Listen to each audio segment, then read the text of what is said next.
issues. That might help. So hopefully we're going to just roll with it and learn from our mistakes. You should hopefully be able to hear me now. And so we apologize for yet again another technical issue. I've got one of my staff members here giving me the thumbs up saying that she can now hear me. So you should be able to hear me as well. Okay, so what we want to do today is just give you a brief tutorial on how to access Ancestry Library Edition from your home. This is an additional service that the company is providing to libraries right now. Normally, this is a program that is only available in the library through our servers and that sort of thing. But because of the pandemic, they have allowed us to offer a remote access to Ancestry Library Edition. So we're going to just take a few minutes and walk you through how to log in so that you have that information. And then a very, very brief starter for how you can start looking for material through Ancestry Library Edition. If you have any questions that we don't cover or anything that's not clear in what we present today, hopefully now it won't be unclear because of a lack of audio, but if you're not sure about something we've said, then by all means, please just give us a call at the library and we're happy to set up a one-on-one Zoom, whatever we can do to walk you through to figure out what is going on and get you all set up. So without any further ado, we are going to go ahead. I'm going to share my screen so that you are able to see a walkthrough of what we will be doing. I'm going to try this. I had it open here. Just one second. Oh, wrong screen.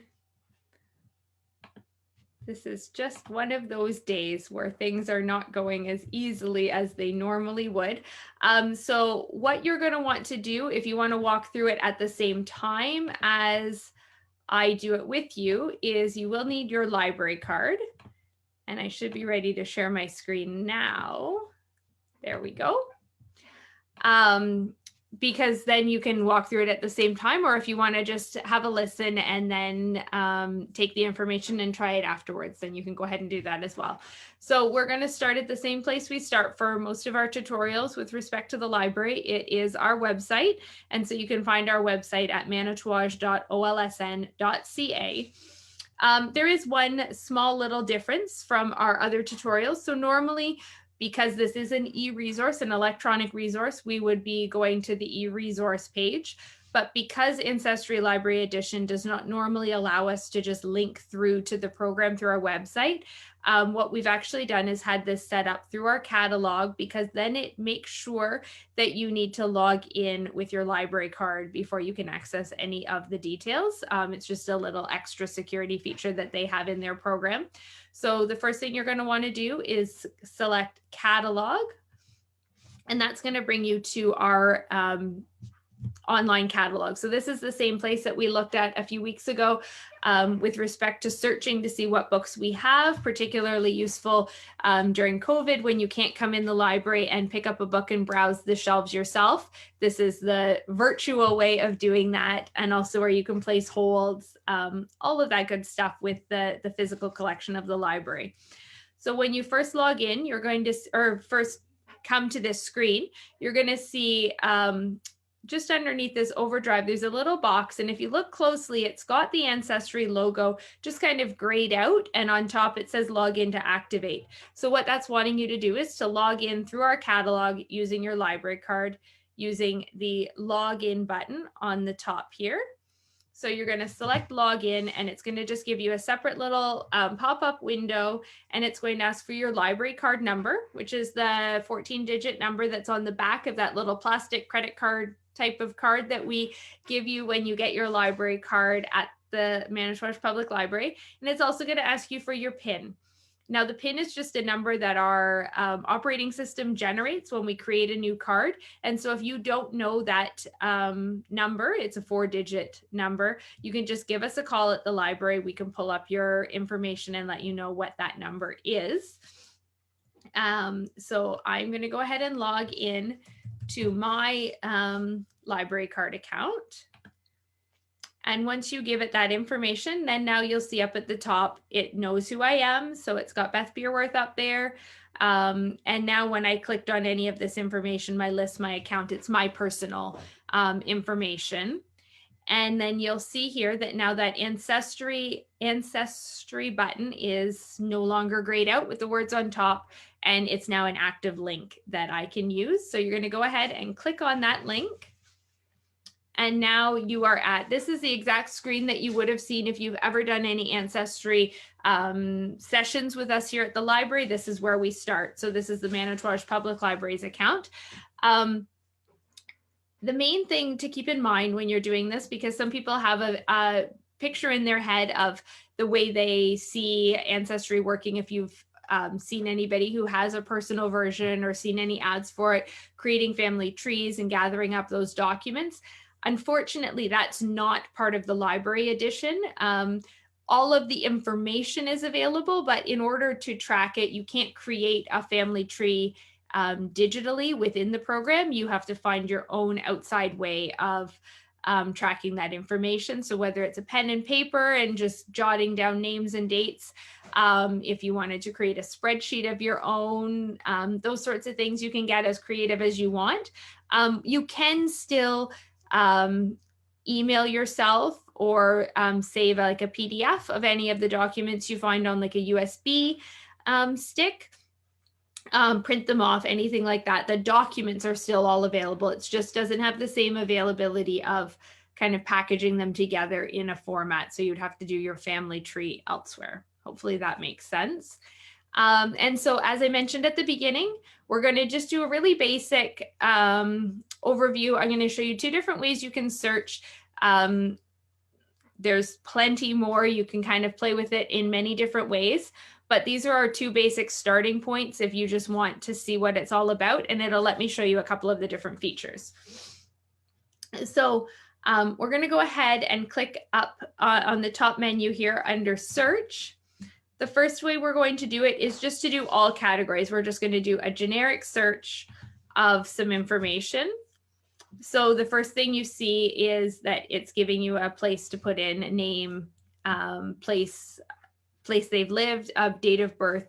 There are a lot of other options in there, but as you'll see as we go along, sometimes less is more when you're doing this kind of a search, because if you are incorrect in any little detail, it's going to limit what you're getting, versus if you do a little bit broader search, especially at the beginning, you're going to capture a lot more records and hopefully be able to find what you're looking for. And as you go, you can add some of those other details once you know specifically how they're recorded in the system. The other thing to keep in mind is not every document is going to deal with information in the same way. And as you will see in a couple minutes when we open up a document, a lot of the records going back were handwritten. And so as they get transposed, or as I tell you my name and you write it down, you might not spell it exactly the same. So even though great grandma might have said that her name had an E on the end, it might not be recorded that way in the actual records. So for our first one, we're going to use just my grandfather, because I know that I will be able to find something from him. And so again, I'm going to just keep it pretty simple. I'm not going to select exact, because he might be recorded in the system with just one L, any of those sorts of things. I'm going to try to do the broader search. I am going to narrow it down a little because I know that he is from Toronto, Canada. And then we're just going to search. Now what you're going to get is a long list. So if I scroll to the bottom, you're going to see that there are 3,653 records that in some way match Mitchell Atlas, my grandfather. But I can quickly scroll through here and see, well, he didn't live in the United States. So I know this gentleman here with a draft card is not my grandfather. Some different information. I'm going to see some phone directories. That's probably not all that helpful, even if it is my grandfather, unless I didn't know where he lived in 1995. I was alive then, so I do know where he lived. So that's probably not giving me a ton of information. And so this can be a little bit overwhelming because you will see things from different countries. So maybe you've never lived in, your family's never lived in Scotland, and you're getting a lot of Scottish information, those sorts of things. So it's not the best way to get started all of the time. But it certainly does give you a nice overview of some of the things that are available. So what we're going to do instead, we're going to come back up to that search bar, and this time we're going to use the one that says card catalog. For those of you that are watching that remember, card catalog is that in the library, it used to be those little boxes you pulled out and everything was on cue cards. We don't have them anymore, but this is the virtual digital version of that. So now what we have is a list of all the different collections, and on the left-hand side is a number of ways that we can sort through that or limit our selection so that we see just things that are useful. I don't really need to find out anything about the Arkansas ex-Confederate pension records because that's not going to be applicable, but I want to narrow it down a little bit easier. So for our cases, you can choose whichever way you want to narrow it down depending on the information you're looking for. But for our example, we're looking for my grandfather. And so I know that my grandfather is from Canada, so I can go ahead and click Canada. That's going to narrow down my records. I also know that my family's from Ontario, so I can click Ontario, and that is again going to narrow down the number of records I have. And for today's example, we're going to assume that what I really want to find is information about when my grandparents got married. So rather than have all of these different census, military, newspapers, atlases, all of that, what I'm really interested in is birth, marriage, and death certificates or information. So I'm going to select that. Now I have a much more manageable list, and each item that you see listed here is a collection as a whole. So for example, here's a cemetery one, but it's specific to Toronto Trust cemeteries from 1826 to 1989. So it's a specific catalog. What we're going to do for today is, instead of date added, we're going to sort this by the record count, because what I want to do is find a group of documents that has a lot of information so that I have the most likelihood of finding what I'm looking for. Different collections are set up a little bit different. Sometimes you'll actually see a screenshot, like the one we're going to look at in a minute, of the handwritten document from wherever you're looking at. Sometimes it's going to link you to an external source, different things. Again, it just depends on the record. That's sort of outside of our control. We can help you navigate that a little bit if you need some assistance, but those are just some things to keep in mind. So for our records, again, I was looking for a marriage certificate, marriage information for my grandparents. So I'm going to go to the second one. It's Ontario, Canada. So I'm in the right place. Marriages, the right type of document. And it covers the years from 1826 to 1938, which I know is going to cover the correct span to capture my grandparents' wedding. And down at the end of the column here, you can see the end of the row, you can see that there's almost 10 million records here. So there's a lot of information within that just over 100-year span. So we're going to go ahead and select that I'm only going to search those records. We're going to try and click that. There we go. And then now from there, this is going to look similar to that first search box that we found, where now I can put in some details to try to find the birth certificate, the marriage certificate, what have you, that I'm looking for. So again, I'm going to use my grandfather's name. And again, I'm not going to give it a lot of other information. Like I said, it's going to depend on how things were written. Another thing to keep in mind is it needs to be in a format that the record would use. So for this particular example, if I tried to put in my grandmother's name as I know her and I used Atlas as the last name, it's going to give me no records, or it's going to give me the wrong records, because she's not going to be recorded in a marriage certificate under her married name. She's going to be registered under her under her married name, she's going to be registered under her maiden name. So there's little details like that. So if you're not finding what you are expecting to find, you may want to go back to what you've put in your search and see if it needs to be adjusted a little bit to better reflect the information that you're looking for. And again, I'm going to leave all of these details blank. You don't have to fill them in. The more information you put in, if it's not exact, you're going to get no results. And if you have really, really great genealogy records that you're using to find your information, maybe it will help you and it will narrow it down. Again, it does take a little bit of trial and error, and it does take some patience to sift through everything. For our search right now, for our example, we're just going to put it just like that. I cheated a little bit earlier and in the video that didn't work. And I know this is going to bring us up the right record, so it'll help us out today. So in this case, I knew when I pressed search that I was only going to get one record. You may get a couple, but it is going to be a lot less to sift through than if you just did that full generic search of anybody who matched that name or that information that you put in. And then what you're able to do, you do get a little bit of information here. So you get the full name that's registered on the document. You get a date of birth or a year of birth. You get the date of the marriage, the place, and the spouse's name. And what we're going to do is view the record, which is just going to give us a little bit more information. And every step along the way, you can just be using that to gauge against what you do know. So if you knew a date and that date really seemed out of place, then maybe you've got the wrong record.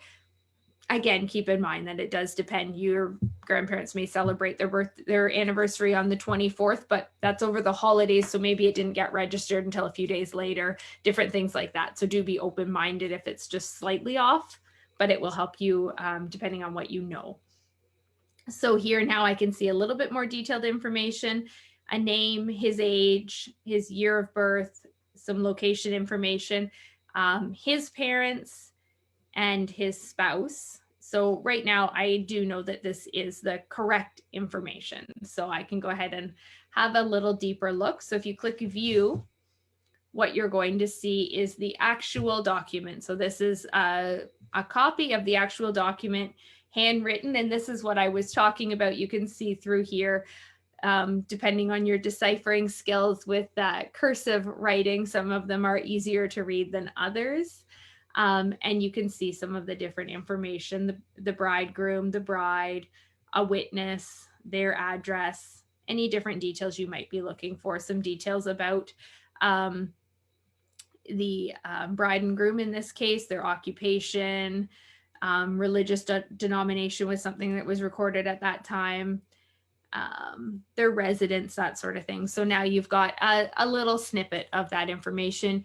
You can, if we go back one screen, we just want to close out that document. You can send this document to yourself, so you can email it. You're able to print it as a PDF and save it to your computer, however you prefer to store that information. And then what you'll also see now is based on the information we have here, they are giving us some suggested records. So if this one seems right, you might decide that you want to go through and look at some of these.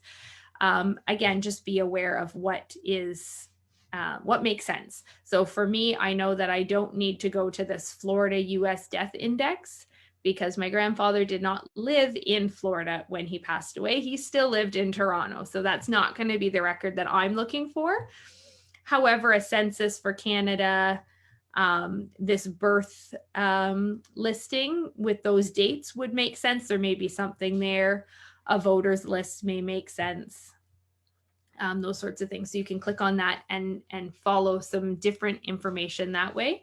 You can also click on any of the names that are a blue hyperlink, will give you documents related to them. So say, for example, now I wanted to find out, so this is my grandfather and I wanted to have a look at my great grandfather. I could click on his name. It's still just on our main screen dealing with that marriage certificates because he's listed on that. But now my suggested documents may be a little bit different and the further back. So at this point now, I don't know for sure whether or not he lived in the States. Is it possible that he lived in the States? Yes, it is. I'd have to do some digging to see the specific details. But at the end of the day, that's going to help me. So again, I could go, if I wanted to see, say, the census, you could go to that and see some different information there if that was the right person. I didn't fact check that one to see if that was the right one, but that's sort of how it would work. And so just to kind of walk you through from the beginning again, just to make sure you can get in, you're going to go to our website, then you're going to go to our catalog, and you're going to log in with your library card number and your PIN. And then you're able to click the Ancestry link to get to that main home page. From there, you can search for whatever it might be that you are looking for. So I'm going to go ahead and stop my screen share. If you do have any questions about that, please let us know. Like I said, if you're having any trouble locating your library card, so you don't know that 14-digit number, if you're not sure of your PIN, please let us know. That's just all in our computer. So it's very quick and simple for us to get you that information. And you can call us at the library, 807-826-3913. And if you have any other more detailed questions about Ancestry, or you're having some issues finding the information you're looking for, give us a call. We're happy to try to set up a one-on-one call or Zoom or whatever would be helpful to see if we can walk you through that or answer any questions you have. And if there's anything specific that you think would be really valuable to see in this format, let us know. We can definitely look at coming up with a tutorial for you, or at the very minimum, linking you to some existing information for how to use Ancestry better and more effectively. So hopefully that was helpful. I apologize again for the delay there and the lack of audio in our first round, but hopefully you were able to see and hear everything clearly this time. If you have any questions, let us know. Have a great day. And just remember, we are still here and available for curbside. So even though you can't come into the building, we are happy to help you get the books that you need, help you with some photocopying, printing, anything like that. Just let us know. We will work on getting that done for you. Have a great day.